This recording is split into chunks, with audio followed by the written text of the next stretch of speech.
haciendo mención acerca de un video más educativo, enfocándonos en la parte de lenguaje, en la parte en esta ocasión de la comunicación.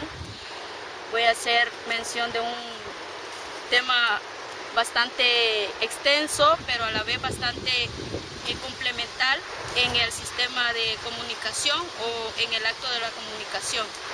El tema es la pragmática. La pragmática ha tratado no de sustituir a la lingüística ni a la gramática, pero en sí es una parte esencial que complementa la parte gramatical.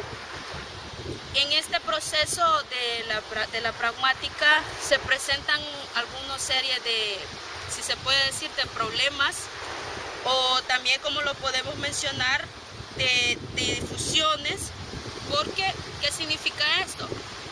Que en el proceso de comunicación muchas veces se dan problemas en el sentido de que se habla o se transmite un mensaje, pero muchas veces no se dice lo que en realidad se quiere decir, lo que presenta un fallo o un error en el mensaje o en la comunicación, lo que interrumpe el proceso de comunicación en cuanto al emisor y al receptor. El receptor no capta lo que el emisor está tratando de decir por el hecho de que el emisor no está transmitiendo el mensaje correctamente. Aunque el emisor piense que está mandando un mensaje al receptor, pero en realidad no lo está haciendo de la mejor manera. Esto puede ser un problema que lo recalca la parte de la pragmática. Además,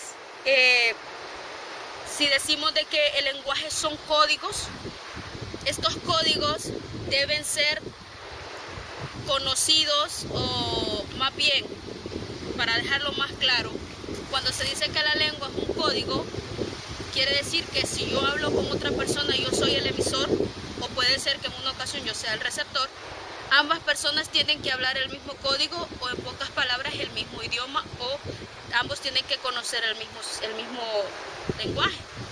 No puedo yo hablar con alguien que tenga otro idioma diferente al mío si yo no conozco ese idioma, porque el proceso de comunicación no se complementa, porque yo no puedo codificar el mensaje que la otra persona me está transmitiendo a mí, y así viceversa.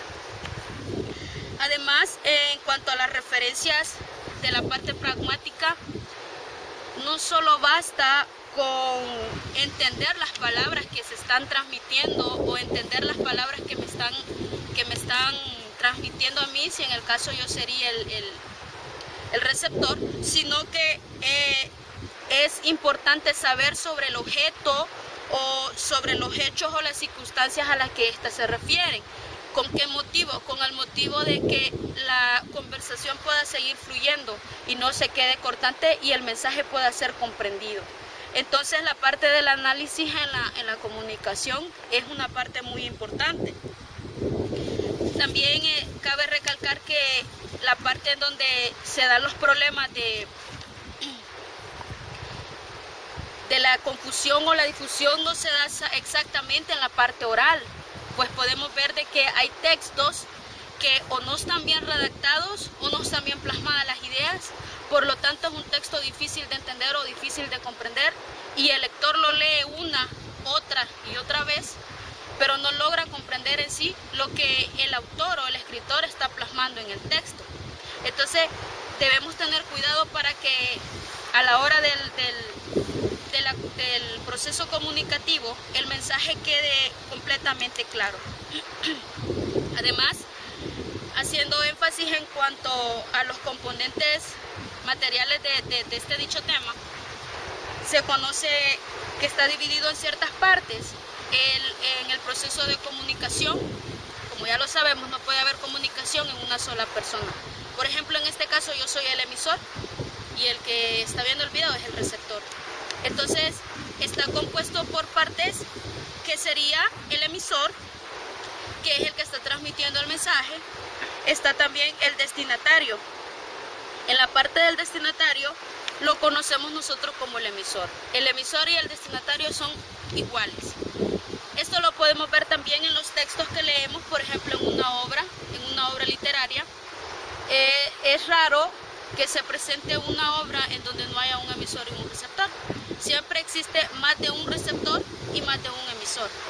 Entonces, cuando hablamos del destinatario, nos estamos refiriendo al emisor, al receptor, perdón. También existe en este componente la parte que es de los enunciados. Los enunciados más bien se trata de la producción lingüística.